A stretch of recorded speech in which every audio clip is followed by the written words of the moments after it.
এই তালের বড়া যতবারই এইভাবে বানিয়েছি বাড়ির সবাই খেয়ে খুবই প্রশংসা করেছে।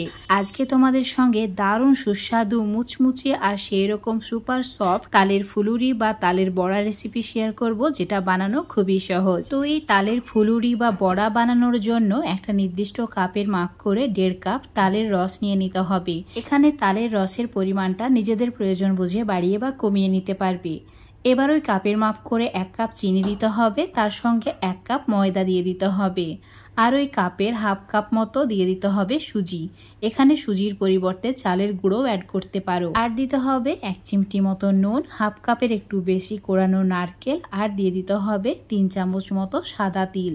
তিল থাকলে অবশ্যই অ্যাড করবে, ফুলুরিগুলো খেতে খুবই সুস্বাদু হবে আর দেখতেও অনেক লোভনীয় লাগবে। এভাবে একটু সময় নিয়ে এখন ভালো করে সমস্ত কিছু মাখিয়ে নিতে হবে। এই কাজটি 5 মিনিট করে নেওয়ার চেষ্টা করবে। যত ভালো করে হাত দিয়ে মেখে নেওয়া হবে ফুলুরিগুলো তত বেশি সুস্বাদু হবে আর সেই রকম মুচমুচে হবে উপরটা, আর ভেতর হবে অনেক বেশি সফট।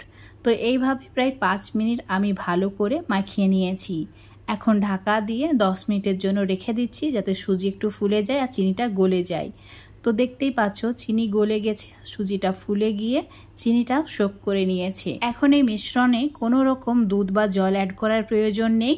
এখানে যে তালের রস আর চিনি অ্যাড করেছি সেটাতেই খুব সুন্দরভাবে মিশ্রণটা রেডি হয়ে গেছে। এবার একটু সময় এইভাবে ফেটিয়ে নিতে হবে। 2-3 মিনিট ফেটিয়ে নেওয়ার পর এগুলোকে এখন গরম তেলে দিয়ে ভেজে নিতে হবে। ভাজার জন্য চুলোর উপর বেশ কিছু পরিমাণে তেল খুব ভালো করে গরম করে নিয়েছি। হাই ফ্লেমে একদম ভালোভাবে গরম করে নিতে হবে। তারপর চুলোর ফ্লেমটা মিডিয়াম করে দিতে হবে আর এইভাবে ছোট ছোট বড়াগুলোকে তেলের মধ্যে দিতে হবে। কিছুক্ষণের মধ্যে দেখতেই পাবে সব বড়াগুলো ঠিক এইভাবে উপরে ভেসে উঠছে। তালের বড়ার মিশ্রণটা যত ভালো করে ফেটিয়ে নেওয়া হবে এই বড়াগুলোও তত সুন্দরভাবে একদম তেলের উপর ভেসে উঠবে আর সবগুলো ফুলে ডাবল হয়ে যাবে। দেখতেই পাচ্ছ এইভাবে নাড়াচাড়া করে লালচে করে ভেজে নিতে হবে।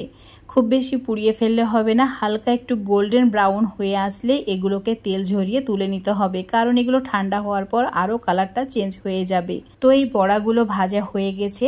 এখন এইরকম ঝান্না হাতার সাহায্যে তেলটাকে ঝরিয়ে নিয়ে তুলে নিতে হবে। অবশ্যই বড়াগুলো কোনো ফুটো থালা বা কোনো টিস্যু পেপারের ওপর রাখবে, যাতে এক্সট্রা তেলটাও ঝরে যায়। আর একইভাবে বাকি বড়াগুলোকেও ভেজে নিতে হবে। অবশ্যই চুলোর ফ্লেমটা এই সময় মিডিয়ামে রাখবে। মিডিয়াম আঁচে উল্টে পাল্টে লালচে করে ভেজে নিতে হবে। আর এগুলো অটোমেটিক এইভাবে ঘুরে যায়, এত সুন্দর লাগে দেখতে। আর এগুলো ভাজার পর সেরকম খেতেও দারুণ সুস্বাদু হয়।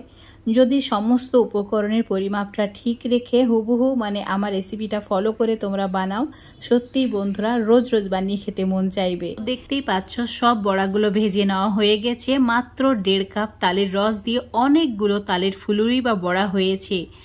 আজকের এই তালের বড়া রেসিপিটা যদি তোমাদের কাছে ভালো লেগে থাকে অবশ্যই বাড়িতে এইভাবে একবার বানিয়ে খেয়ে দেখবে, তারপর লাইক শেয়ার কমেন্ট করে দেবে।